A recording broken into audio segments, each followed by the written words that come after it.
Charlie a touché le petit caneton. Il l'a trouvé très mignon, mais il n'avait pas d'argent pour l'acheter. Ce jour-là, il ne restait qu'un œuf dans le magasin. Le propriétaire a pensé qu'il n'en avait pas l'utilité et l'a jeté à la poubelle. En voyant cela, Charlie a été très surpris. Il a prétexté nettoyer le magasin et s'est lentement dirigé vers la poubelle. Sans que personne ne le sache, il a discrètement pris l'œuf. L'œuf était encore légèrement chaud. Charlie l'a soigneusement mis dans sa poche et est rentré chez lui avec son père. Il se demandait ce qu'il y avait à l'intérieur. Il est rapidement allé dans sa chambre et a sorti un panier. Il a fabriqué un petit nid pour l'œuf.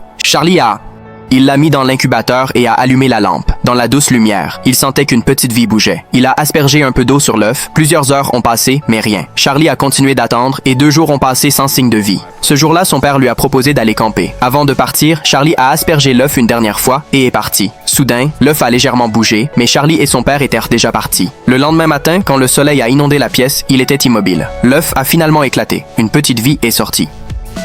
C'était un caneton. Il a commencé son voyage. Il a lentement grimpé sur l'ordinateur, sauté sur le casque sous la table, puis glissé sur les vêtements pour tomber. Ensuite, il s'est glissé dans le pull de Charlie. Il y faisait si chaud qu'il s'est endormi, mais un problème est survenu. Papa a ramassé les vêtements et les a mis dans le panier. Quand le caneton a sorti la tête, un autre vêtement est tombé sur lui. Papa a placé le panier près de la machine à laver. Il a commencé à mettre les vêtements un par un dans la machine, mais le caneton est sorti du panier juste à temps. Il était chanceux. Quand Charlie est rentré, il a compris en voyant l'œuf cassé que le petit était sorti.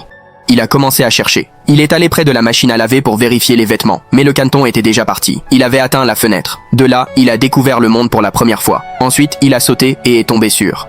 Mais un autre danger arrivait. Le couteau sur la table allait tomber, mais le caneton a évité le danger. Enfin, Charlie a retrouvé le caneton. Vous aimez aussi les enfants ?